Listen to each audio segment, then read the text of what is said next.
Welcome to Deadly Dames, and so this is going to be the movies that I've watched for the Halloween challenge this week. So the reason why I'm doing it today rather than Sunday is because today, tomorrow and Halloween itself on Monday, I'm going to be watching so many movies that they're just going to have to be days on their own. So for this week, I'm going to start off by saying something very special because I watched...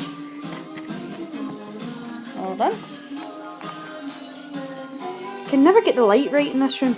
Yep, so I started off by watching Fright Night, and the reason why I'm playing Fright Night in the background as well is because today a very special announcement came on, and I've been complaining about the fact that Fright Night has not had a decent Blu-ray release in the UK for I don't know how long.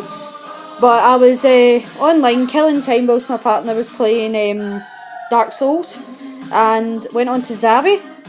And happened to notice that Zavvi have announced today a Zavvi exclusive Fright Night Steelbook from Eureka's Masters of Cinema, and it's a 4K release, so it is a limited edition. So for all Fright Night fans out there in the UK, I don't know if it's a multi-region because that information wasn't on there, but I'm sure if you go into it is only Zavvi exclusive, so I'm sure if you go on there and it's there, then you know you can pre-order it.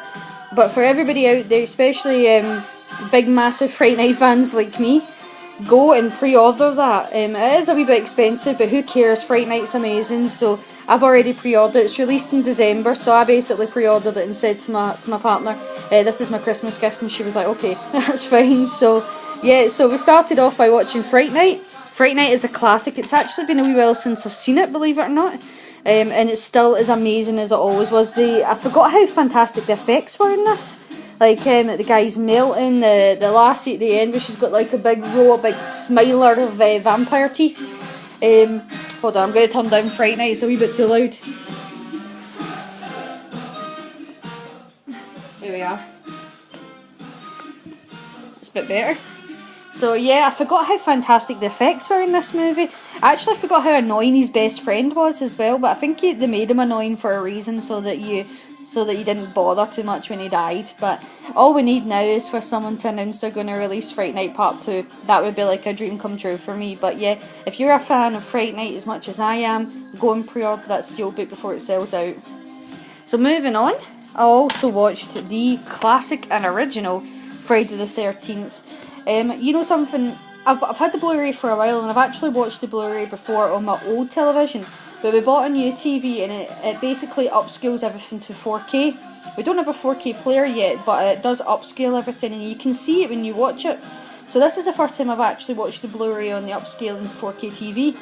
And holy crap, you can see everything in this. I mean, the effects are still really good to this day. But this is where VHS was good because you couldn't see the toothpicks. I mean, you couldn't see where the makeup joined. Doesn't matter, doesn't bother me, but I was like astounded by how amazing the 4K like picture quality was. It was unbelievable. But anyway, back to the movie Friday the 13th. What can you say about it that's not been said already? Jason Voorhees isn't in it. It's Pamela Voorhees that's in this. It's actually my favourite out of all the Friday the 13th movies. I think it's fantastic. Wouldn't be watching it if I didn't. I then watched Tales of Halloween. It's a shame there wasn't a Blu-ray release of this here, at least not that I can find.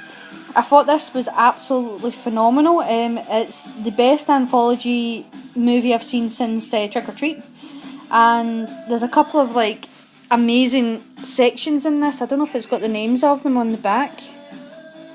No, it doesn't, but the ones I really liked in this... Oh, it does actually. Here we are. I really, really liked Friday the 31st, which was really funny. It's basically like a take on Friday the 13th and like the final girl, and then it's like the final battle. And then out of nowhere, this tiny little clay animated like UFO turns up with a little guy wanting to trick or treat. It sounds mental, right, but it is really funny to watch because he possesses the dead girl, and then what happens after that is just like an onslaught of blood and guts. Really, really funny. I just really enjoyed it. Lucky McGee also directs one in this. I don't know if it's got the name of it on the back here. Not that I can see, but it's the Hansel and Gretel one. I really enjoyed that one. What I've liked about this as well is that you've no shortage of like horror greats appearing in this. I mean, so in the Lucky McGee one, you've got Pollyanna McIntosh. I love Pollyanna McIntosh. I have ever since watching her in The Woman. I think she's phenomenal. You've also got Lynn Shay who appears in this. I forgot the actors' names, but maybe it's at the bottom actually. No. Caroline, can't remember her surname, from Texas Chainsaw Massacre Part 2. It's got the guy from Nightmare on Elm Street Part 2 and Vamp in there as well, whose name's gone right out of my head as well. But yeah, I mean, there's literally like hundreds of guest appearances in this. I mean, you've got John Landis, you've got Joe Dante appearing in it as well. But I like how this all happened in one night, and it was basically like just stories flowing on from each other. It was amazing. Oh, it's so funny, I never actually noticed that somebody's actually put on the back of this best horror anthology since Trick or Treat. Never read that, but it is the best horror anthology since Trick or Treat. It's brilliant, so I would definitely recommend to anyone who's not watched Tales of Halloween yet, go and get this. It is amazing. I've watched it twice since buying it, and will you see my pickup video with it in there. I also decided after watching Tales of Halloween to then go and watch Trick or Treat again. It's still as good as I remember. It's got one of the best wolf transformation scenes in it, and it's not just because they're all hot, but I just really like Trick or Treat. And again, what I like about this one is it happens all in the one night. I think anthologies like that kind of flow into each other are really good and really enjoyable. But I think most people out there who are horror fans have seen Trick or Treat. It's still an amazing movie. There's little Sam in the middle there. It's funny, I'm quite short, and I suddenly, after watching this, thought, Christ, I should have dressed up as him for Halloween, because I could have pulled it off because I'm short. So at least I know my costume for next year. I'll go as Sam from Trick or Treat. But yeah, really enjoyed watching this again. Every part of it's fantastic. I love from the opening all the way right through to how it ends at the end, where, you know, the grumpy guy opens the door and there's the busload of dead kids that have appeared. But yeah, absolutely love this anthology as well. Also watched Dark Water, which is an Arrow video release. I'd actually never seen the original Dark Water. I'd only ever seen the American remake. I never really liked the American remake, but I really liked this one. I don't know, I think Japanese just know how to... I'm just making sure I was right, that is Japanese. That Japanese really know how to make atmospheric horror films. I don't know why, they just flow much better. I think it's because they look gritty, whereas when the Americans remake them, I think they look too clean for the type of ghost stories that they're supposed to be. It's a bit like how, well, the Americans, I think they've remade just about every Japanese ghost story, but the picture quality is too clean for how gritty the ghost story is supposed to be. It's the only way I can think to describe it. But yeah, I really, really enjoyed Dark Water. It was really bleak, and it was really eerie, and there was a lot of atmosphere and a lot of shadow used in it, and yeah, it was just great to finally watch it. And I'm glad that I saved up watching it for getting to see a restoration from Arrow, because they don't disappoint. It's really good. I haven't watched any of the extra features yet, so I'll still need to do that. I then decided after watching Dark Water to watch Ring. I've got the Tartan Asian Extreme Collector's Edition. This is the first time I've watched it in this Collector's Edition. I used to have them individual, but I picked this up on at Comic-Con because I really liked the lenticular cover here, and I'd never seen this box set before.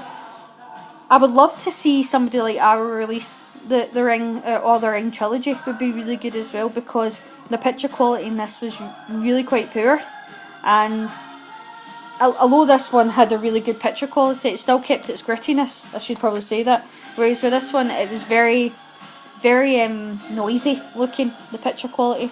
Still a great film, still fantastic. The ending's still amazing in it, you know, where she comes out the TV. I know that Rings is due to come out in the cinema. I don't know how I feel about a ghost trying to come out of flat screen TV. I'm not really sure that's going to work for me, but I've got an Odeon Limitless card, so I'll probably give it a go. I mean, I'm going to give Ouija, the new Ouija, a go, and I really didn't like the original Ouija, but in fairness, the advert to the new one does actually look okay. I'm going to go see it today, so I'll let you know once I've seen it. Yeah, so I've got an Odeon Limitless card, so I'll maybe just go see Rings, see what it's all about. I probably would need to rewatch the crappy American remakes of Ring 1 and Ring 2 in order to follow on to Rings, because obviously it flows on from them. Although they're not much different from this one, so maybe I don't have to put myself through that torture. Yeah, only watched the first one. I didn't watch 2 or Ring O, but really, really enjoyable. Still a great story. Doesn't matter how many times you watch The Ring, it's still really, really good. I particularly love that scene where they go down the well. I don't know, there's just something, even though nothing really happens when they get to the bottom of the well, the build up to the get to the bottom of the well, it really has you sitting on the edge of your seat. As I said, the Japanese, they know how to build up tension without very much happening, and it just works really well in their style of movies. So after watching The Ring, I then decided to watch my new Powerhouse release of Christine. So Christine used to get a very hard time. I think a lot more people appreciate it now than they did in the past, because I hear a lot of people saying good things about it now.